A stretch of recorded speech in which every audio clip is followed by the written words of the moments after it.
publicly apologized now to the family of the woman he killed in a car crash. Spoke at this local Hope for Prisoners event just last night. That my face is always in the news. My face is always in the newspaper, so they have to constantly be reminded of the situation. It's wild that every single time I want to make an update on Henry Ruggs, we also get an update on Damon Arnett. Both of these two individuals were supposed to be the cornerstone of the Las Vegas Raiders. They were drafted in the same first round of the 2020 NFL draft, and they both happened to mess it up in spectacular fashion. But here's the craziest part, and this is why you should stick around to the end. One of these guys got signed by the Houston Texans yesterday, and the other one left prison to do something that he should have done a long time ago. So before we get to the content, make sure you drop like, subscribe, and turn on our notifications to get the latest NFL news during the offseason. And really quick, the last time Prize Picks gave us a free square, we were easily able to cash with a 4-man play. And now they're giving us one final free square for Game 7 of the NBA Finals. Shai Gilgeous-Alexander only needs 1 point. I'm going to post my free square pick on my Instagram page at @TheFlightMike. If you haven't signed up for Prize Picks, use my promo code Mikerophone and you'll get $50 in lineups when you make a play of $5 or more. If you want additional plays, check out our Discord server in the WAP link in the description right below that. And thank you, Prize Picks, for today's sponsor. Mic check 1 2 1 2. What's going on, everybody? Okay, so on Tuesday, Henry Ruggs III made his first public appearance since being locked up. And guys, this is pretty heavy. I'm talking about the dude who ended the life of a 23-year-old woman while driving 156 miles per hour while drunk. Henry Ruggs got a special release from prison for like 2 hours to speak at this Hope for Prisoners event in Las Vegas. And here's what he said.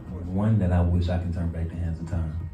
I would love for them to meet the real Henry Ruggs and not the one that was escaping from something. Sincerely apologize for not only being a part of that situation, but the fact that my face is always in the news. My face is always in the newspaper, so they have to constantly be reminded of the situation, be reminded of me, and see, those memories have to continue to rise because of all of the fame and notoriety that I have, which I never asked for. But wait, it gets even more interesting, and personally, I don't know how I feel about this. The man is sitting there apologizing for causing pain to the victim's family because his face is quote unquote always in the news. And then literally in the same breath, when someone asks if he wants to play for the Raiders again, he goes, "Why would I not? I don't feel like I ended on the terms that are meaningful to me. I would love to play again." And look, I understand you currently got the opportunity to make generational wealth taken away from you. You squander that opportunity by making a horrific decision and a terrible mistake. And even then, people don't think that was enough punishment for Henry Ruggs. But no matter how we feel about Henry Ruggs, I think we could all agree unanimously that, dude, just read the room. You ended someone's life and then you're worried about your football career. I just thought that was interesting. And here's where it gets really crazy. The very next day, Damon Arnett, the other Las Vegas Raiders first rounder that we're going to talk about, just signed with the Houston Texans. I'm not kidding. Both of these stories are happening at the exact same time. So let me take you back to where this all started. It's April 2020. The Raiders are in Las Vegas for their first draft as the Las Vegas Raiders. They're feeling pretty damn good about themselves. They've got 2 first-round picks, and they're about to make what they think are franchise-changing moves. They desperately needed a wide receiver, and they picked a hell of a draft to need a wide receiver, because in the 2020 NFL draft, the draft that they have 2 first-round picks in, they had their choice between Henry Ruggs, Jerry Jeudy, CeeDee Lamb, Justin Jefferson, and T. Higgins. We already know that CeeDee Lamb and Justin Jefferson would eventually become 2 of the top wide receivers in the entire NFL. And Henry Ruggs was selected first out of all of these individuals. The reason? Well, Henry Ruggs III was the prototypical Al Davis pick. He had a 4.27 40 time, which is the 4th fastest in combine history. The dude set the Alabama state record in the 100-meter dash in high school with a 10:58. For context, that's faster than Olympic sprinters, no joke. While playing underneath Nick Saban at Alabama, Henry Ruggs didn't have any character concerns. All the guy did was ball. He had 98 receptions for 1,716 receiving yards and 24 touchdowns over 3 years. He helped win a national championship in 2018, and Nick Saban had nothing but praise. He's a great person, great competitor, and a really hard worker. He never had one problem on our team at Alabama. So the Las Vegas Raiders think that they're drafting a vertical threat. They're Deshaun Jackson type who's going to open up everything for their offense. The guy got 16.8 $7.7 million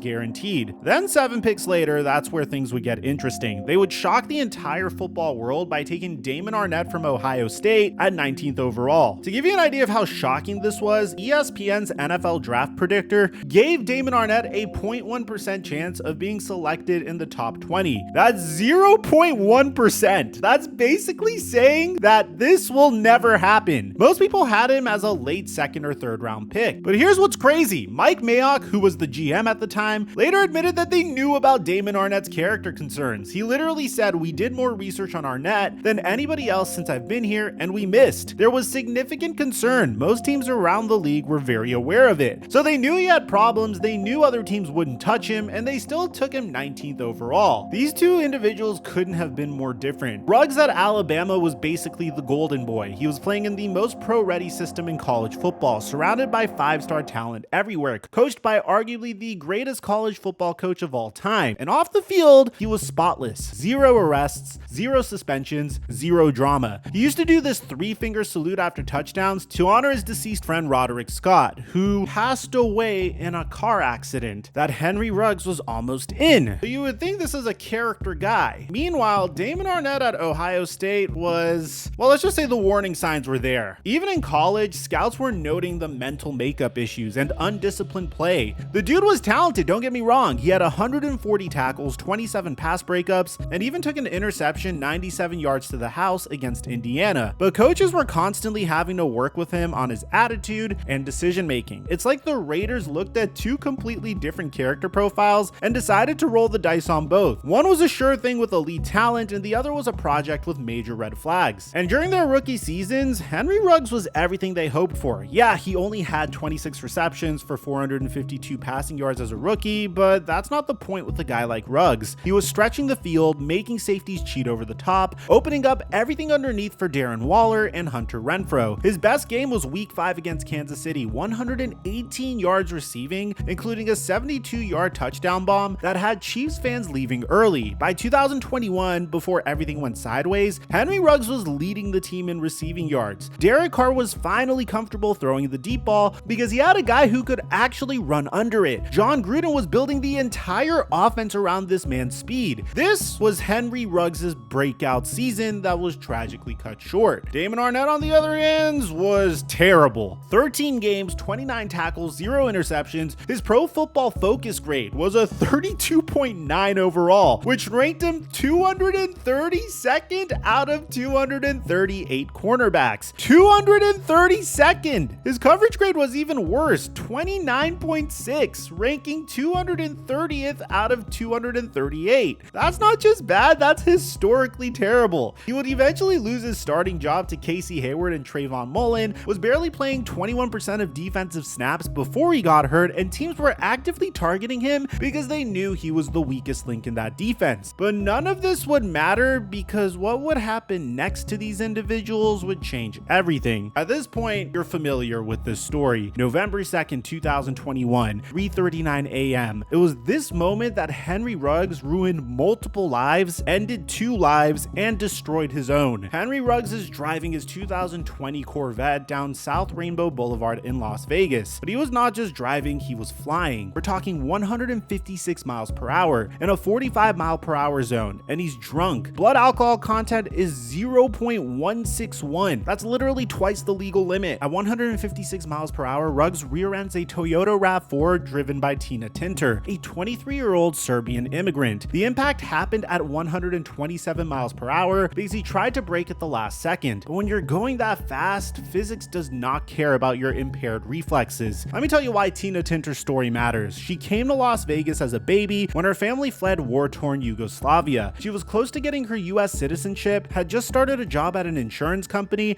and was studying to become a computer programmer. She had dreams. She had a whole life ahead of her, and she was incinerated to the end of her life in that car as it burned. Her and her 3-year-old golden retriever Max burned to death because a football guy thought he was invincible. Ruggs' girlfriend was in the car with him. She suffered serious injuries, but Henry, he walked away. Sometimes life isn't fair like that. So Ruggs completely ruined multiple lives. The life of Tina Tinter's family, ended Tina Tinter's own life, and got his NFL dream taken away from him as a result of it. The Raiders immediately released release him. There's no other choice. $16 million in guaranteed money gone. Their entire offensive game plan, their field stretcher, who was supposed to be the missing piece, gone. And if you think that's where the story ends, you're wrong, because 5 days later, Damon Arnett tried to compete with this level of stupidity. This video would surface on social media of Damon Arnett waving guns around and making death threats against people who were just talking trash in his DMs. I swear to God, I will kill you.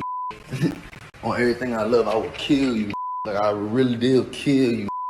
And it would just get worse for Damon Arnett. Check out this timeline of chaos. October of 2020, he has a hit and run crash at 65 miles per hour, leaves the scene, and has his friend claim responsibility. 1 year later, he's arrested for assault with a deadly weapon, carrying a concealed weapon without a permit, and drug possession. A few months later, he has 2 arrests in Miami within 24 hours for a suspended license and drug charges. And then in January of 2024, the dude was arrested in Texas for possession of meth. Bro, if you are arrested for possession of meth, your life isn't going well. Mike Mayock later on revealed that during Arnett's rookie year, he crashed 4 rental cars within roughly a month. 4 cars in a month. How do you even do that? Damon Arnett would have opportunity after opportunity. I mean, the Raiders would cut him after the gun incident. The Chiefs would sign him to their practice squad. And then when he got into trouble again, they would move on from him. But here's where the story takes a crazy turn. Both of these guys are now trying to make comebacks, and the timing is absolutely insane. Ruggs is currently at Casa Grande Transitional Center, which is literally less than a mile from Allegiant Stadium where he used to play. The irony is unreal. He's working at the Nevada Governor's Mansion for $2.50 an hour as part of his sentence. And according to his former teammate Josh Jacobs, he's been training and staying in shape because he still believes he can play in the NFL. This is what Jacobs actually said. He's a good kid. Never been in trouble. I've never seen him do nothing crazy. Like, he was just one of them guys that had a very, very unfortunate situation and something happened, a decision that he made. And that's what hurt me the most, because I'm like, man, he ain't somebody that you would look at and be like, bro, you deserve this to happen to you. Henry Ruggs is eligible for parole on August 5th, 2026. He'll be 27 years old, still in his athletic prime. But guys, this man killed someone while driving drunk at 156 miles per hour. The public relations nightmare alone would be insane. Meanwhile, Damon Arnett has been on his own redemption tour. After all those arrests and legal issues, he managed to get himself together enough to play in the UFL for the Houston Roughnecks. And apparently, he was actually pretty good. 18 tackles, 1 pick six for 51 yards, 5 pass breakups in 7 games. UFL executive VP Moose Johnston said, "The first time I met him, his appearance even, you see a completely different Damon Arnett. Very professional. He was very remorseful for everything that happened. Everybody I talked to said that he was genuinely changed." And that brings us to the most recent news. The Houston Texans signed Damon Arnett. They worked him out, liked what they saw, and decided to take a flyer on him. Now, this makes some sense for Houston. They've got Derek Stingley Jr. as their lockdown corner, and they could use some depth. Arnett's still only 28 years old, and if he's really changed, they're getting a former first-round talent for basically nothing. But this is also his absolute last chance. Teams don't give guys with his rap sheet multiple opportunities. If he messes up in Houston, and I mean any kind of mess up, his NFL career is over forever. The crazy thing is, the Houston Texans are actually in a great position to take this risk. They're a young rising team with strong leadership. If anyone can handle a reclamation project like Arnett, it might be them. Now look guys, I know we joke about these guys and their terrible decisions, but let's be real for a second. Tina Tinter's dead. She'll never get to achieve her dreams, never get to see her family again, and never get to become the person she was meant to be. Her parents have to live with that pain every single day, and Henry Ruggs has to live with that too. And you can see it in his face during that apology video. This isn't just about football careers, real lives were destroyed. But at the same time, that brings forth another question. Do people deserve second chances? Can someone truly change after hitting rock bottom? And that's the question we're all wrestling with, and that's a question that could divide the comment section of this video. And that's where Henry Ruggs' situation is so complicated, because ending someone's life because you decided to drive drunk at 156 miles per hour isn't a mistake. It's a choice that had consequences. The fact that he's even thinking about playing football again while serving time for vehicular homicide just doesn't sit so well with me. But at the same time, the NFL is a allowed players back for similar crimes before. Dante Stallworth ended someone's life in a DUI crash and still came back to play. Leonard Little did the same thing and had a long career, so there is precedent. The difference might be the speed and the circumstances. 156 miles per hour is just a different level of recklessness. That's not impaired judgment. That's complete disregard for human life. But based on the pain I see in this individual's face each and every day, based off the fact that he was robbed of tens of millions of dollars, and based off the fact that he may not have the same opportunity ever again once he does sign with a football team, no team's gonna bring in Henry Ruggs to be wide receiver 1. I wouldn't be surprised if another football team gives him a second chance. And in that scenario, once that happens, only time will tell if he's truly sorry for what he did. Let me know in the comment section down below, how do you feel about these two individuals? Aside from that, I'm your boy Mike. I'm dropping our mic until our next upload.